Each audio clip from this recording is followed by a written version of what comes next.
नमस्कार दोस्तों, इस लीगल नॉलेज चैनल में आपका स्वागत है। दोस्तों, आज हम बात करेंगे आर डीड। कोई इसको आर डीड भी कहता है, कोई रिलिक्विशमेंट डीड भी इसको बोलता है। रिलिक्विशमेंट डीड, आर डीड। और इसका मीनिंग क्या है, मैं सबसे पहले आपको बता दूं कि आर डीड किस लिए होती है, क्या इसके बेनिफिट होते हैं, कैसे बनती है, ये आपको मैं बता दूं। सबसे पहले दोस्तों, इस चैनल को सब्सक्राइब जरूर करें, जो आपको टाइम टू टाइम वीडियो मिलती रहे, और शेयर जरूर करें। दोस्तों, रिलिक्विशमेंट डीड जो होती है, आर डीड जो शॉर्ट में इसको बोलते हैं हम लोग, अगर किसी फैमिली में कि जैसे माता पिता और किसी माता पिता हैं, उनकी फैमिली है, या माता के नाम प्रॉपर्टी होती है, या पिता के नाम प्रॉपर्टी होती है, या किसी के नाम प्रॉपर्टी होती है फैमिली मेम्बर में, और उस केस में उसकी डेथ हो जाती है, तो दोस्तों जो उसके बाद बंदे सारे के सारे बचे हुए हैं, अगर मान के चलो एग्जाम्पल के थ्रू बताता हूँ, किसी के फादर के नाम पे कोई प्रॉपर्टी है, और इन केस मान के चलिए फादर की डेथ हो जाती है, उसकी वाइफ है, उसके एक बेटा है और एक बेटी है। दोस्तों, अगर इस केस में क्या है, जो लीगल ओनर है वो एक्सपायर हो चुका है, लीगल ओनर। तो दोस्तों, कई लोग सोचते हैं कि ये प्रॉपर्टी अपने आप ट्रांसफ़र होगी, अगर हस्बैंड खत्म हो गया तो वाइफ के नाम पे अपने आप प्रॉपर्टी होगी ट्रांसफ़र, लेकिन दोस्तों ऐसा नहीं होता है। अगर हस्बैंड ने प्रॉपर्टी ट्रांसफ़र नहीं करी है, अगर विल वगैरह नहीं बनाई है पहले, और वाइफ के नाम ट्रांसफ़र नहीं करी है, कोई रिटर्न में डॉक्यूमेंट नहीं लिखा है, तो वो प्रॉपर्टी अपने आप ट्रांसफ़र कभी भी नहीं होगी दोस्तों। इसके लिए कोर्ट का एक प्रोसीजर है, जिसको हम लोग आल डीड बोलते हैं, रिलिक्विशमेंट डीड भी इसको बोला जाता है। दोस्तों, इसमें क्या कि जो डीड है ये, इसमें जितने भी बंदे हैं, जैसे मैंने अभी एग्जांपल में बताया है, भाई बहन और उनकी मदर है, आज की डेट में फादर की डेथ हो चुकी है, तो उसके अंदर जो 3 उनके बाद जो सर्वाइविंग मेंबर सर्टिफिकेट पहले बनता है, एसएमसी सर्टिफिकेट जिसको हम लोग बोलते हैं, उसमें जितने भी उनके बाद के जो लीगल हायर हैं उनको मेंशन किया जाता है। दोस्तों, उसमें क्या है, पहले तो सब एसएमसी सर्टिफिकेट इसका बनवाना बहुत ज़रूरी होता है, इसके बिना आपकी वो आरडीड भी नहीं बनेगी। आरडीड भी तभी बनेगी, रजिस्टर्ड जो आरडीड होती है, नोटराइज तो आप स्टैम्प पेपर से लोकल आप कोई भी कभी भी कहे बना देगा, 200-400-500 रुपये लेगा, बना देगा, लेकिन वो कोर्ट में अगर चैलेंज होती है तो उसको बहुत दिक्कत आती है अप्रूव कराने में कि हाँ भाई ये सही डीड बनी हुई है, इसलिए रजिस्टर्ड डीड हमेशा आरडीड होनी चाहिए। अच्छा दोस्तों, मैं जैसे आपको बताया मैंने अभी, आर डीड में जो वाइफ और उनके जो बेटे बेटी हैं, ये दोनों क्या, इन दोनों इनके बराबर के सबके शेयर होंगे। कोई ये नहीं कह सकता मेरे नाम ज़्यादा है, मेरे नाम कम है।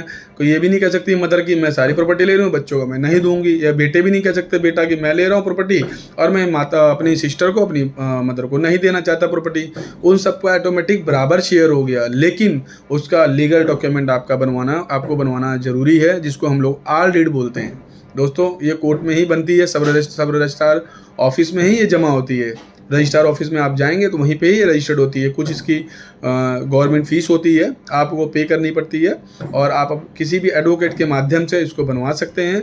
किसी भी लीगल डॉक्यूमेंट राइटर जो उसके माध्यम से आप बनवा सकते हैं। इस डीड को हम भी बनाते हैं, आप हमारे थ्रू भी बनवा सकते हैं। थंबनेल पे आपको नंबर मिल जाएगा, कॉन्टैक्ट करिए, आपकी डीड हम लोग बनवा देंगे। अच्छा दोस्तों, जो आपके प्रॉपर्टी के पेंडिंग डॉक्यूमेंट्स वगैरह हैं वो भी कंप्लीट पेपर हो जाएंगे, जो लीगल प्रोसेस होता है उसके थ्रू। दोस्तों, जैसे मैंने बताया, ये आर डीड का प्रोसीजर होता है। सबसे पहले आपकी एसएमसी सर्टिफिकेट बनेगा। देन एसएमसी सर्टिफिकेट के लिए क्या डॉक्यूमेंट चाहिए, जितने भी लीगल हायर हैं उनके पैन कार्ड, उनके आधार कार्ड, उनके एफिडेविट, जिस बंदे की मृत्यु हुई है उसका डेथ सर्टिफिकेट, इलेक्ट्रिसिटी बिल, ये कॉमन डॉक्यूमेंट हमारे को चाहिए। उनका फोटोग्राफ भी चाहिए होता है। तो दोस्तों, ये सारे पेपर से एसएमसी सर्टिफिकेट पहले बनेगा। देन एसएमसी सर्टिफिकेट बनने के बाद आपकी डीड ड्राफ्ट होगी, उसकी ड्राफ्टिंग होगी डीड की, आपकी आल डीड जो आपकी दी है उसकी ड्राफ्टिंग होगी।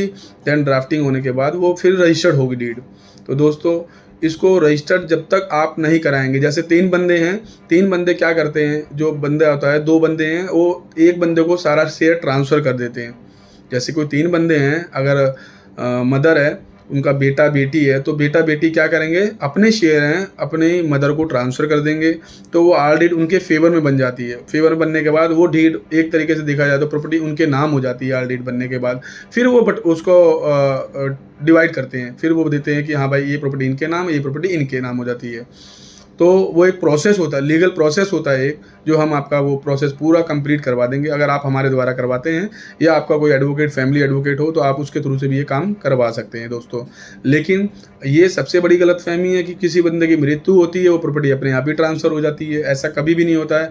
अगर वो कोई डॉक्यूमेंट रिटर्न में दे के नहीं गया, अगर कोई डॉक्यूमेंट विल कोई रजिस्टर्ड नहीं बनी है, या कोई अदर डॉक्यूमेंट, सेल एग्रीमेंट या ट्रांसफ़र एग्रीमेंट, कोई भी टाइप का लीगल डॉक्यूमेंट ना बना हो तो प्रॉपर्टी कभी भी ट्रांसफ़र अपने आप नहीं मानी जाएगी। इस डीड के बिना आपकी प्रॉपर्टी कभी आप इसको सेल भी नहीं कर पाएंगे। अगर आपने सोचा कि लीगल ओनर है नहीं, इसको हम सेल कर देते, पैसे बांट लेते हैं, जब तक आल डीड नहीं बनेगी, जब तक प्रॉपर लीगल डॉक्यूमेंट आपके प्रॉपर्टी के नहीं बनेंगे, तब तक आपकी प्रॉपर्टी सेल नहीं हो सकती दोस्तों। अगर कोई सेल करता है उसको गलत तरीके से करता है, बाद में आपको उसके लिए कोर्ट का सामना भी करना पड़ सकता है। कोई आपके अगेंस्ट में केस भी फाइल कर सकता है कि आपने गलत तरीके से कागज़ बनवा के गलत तरीके से प्रॉपर्टी को सेल किया है, तो उसमें आपको सज़ा भी हो सकती है कोर्ट के अंदर अगर आपने गलत काम किया हुआ दोस्तों। तो आप ज़रूर किसी एडवोकेट के माध्यम से या हमारे माध्यम से, थंबनेल पे मेरा नंबर आपको मिल जाएगा, आप इस डीड को ज़रूर बनवाएं। अगर आपके घर में किसी के नाम पे प्रॉपर्टी है और अगर उनकी डेथ हो चुकी है, तो वो पेपर आप लीगल डॉक्यूमेंट कंप्लीट ज़रूर करें। इन फ्यूचर बाद में कभी आपको लोन लेना हो प्रॉपर्टी पे, या कोई लीगल काम करना हो, या लीगल वर्क करना हो, उसके लिए फिर आपको काफ़ी परेशानी झेलनी पड़ेगी, काफ़ी परेशानी होगी आपको।